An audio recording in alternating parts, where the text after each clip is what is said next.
Jet Boat Tours is probably one of the most exhilarating ways to experience the Niagara region. I got a chance to experience it firsthand with my friend Joyce Morocco. Let's get on board and check it out. I'm Kinney, and I am the operating partner, president of Whirlpool Jet Boat Tours. So let's talk about these boats first of all. They are phenomenal pieces of power. What are we sitting in when we're in one of your boats?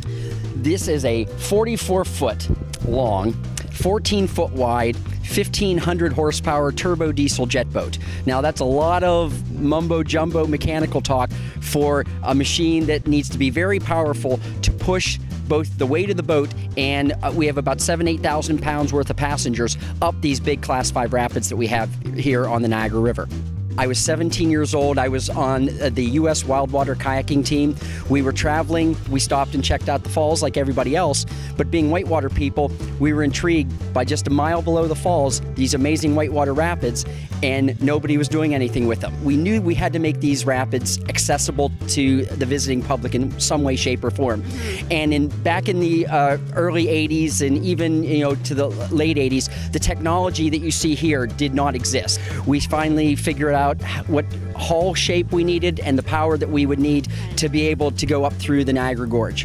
I think the important thing that we do here is we make the whitewater phenomena of Niagara, which obviously starts at the falls, but we have this other phenomena which we have made very popular over the last 20 years. And what's really cool about what we do is we take 6-year-old kids and we take seniors into their 80s and 90s. Our record is a 96-year-old lady has taken the trip. We make this amazing piece of nature accessible to everybody that visits Niagara. Niagara is all about the river and the water, and the whole story of Niagara is on this trip, from the historic forts that we pass along the way.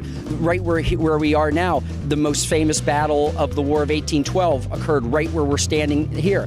And then as we enter the gorge, we go past the man-made marvels of Niagara and the hydroelectric plants and Niagara's role in the electrification of North America. And then once we get upstream of the power plants is where we get into these amazing rapids. The whole story of Niagara is in this 1-hour trip. We ask people to dedicate 2 hours to our experience. We need to have you arrive ahead of time. We do a safety orientation for all of our guests, what we call our Jet Dome program. Again, the neat thing about it is we do the exact same whitewater and the exact same configuration that we do in the open boat, and they just don't have time to get wet and change clothes and whatnot. And for those guests, we've got the Dome program for them, and we've been doing it now for about 12 years, and it's a very important part of what we do here. Our season is May to October. We are so proud to say that we have taken 1.5 million people on our trip and brought every one of them back, and we've even picked a few up along the way. We keep everybody inside the boat, and these boats, we are completely certified by both Transport Canada and U.S. Coast Guard, and safety is the premise of what we do here.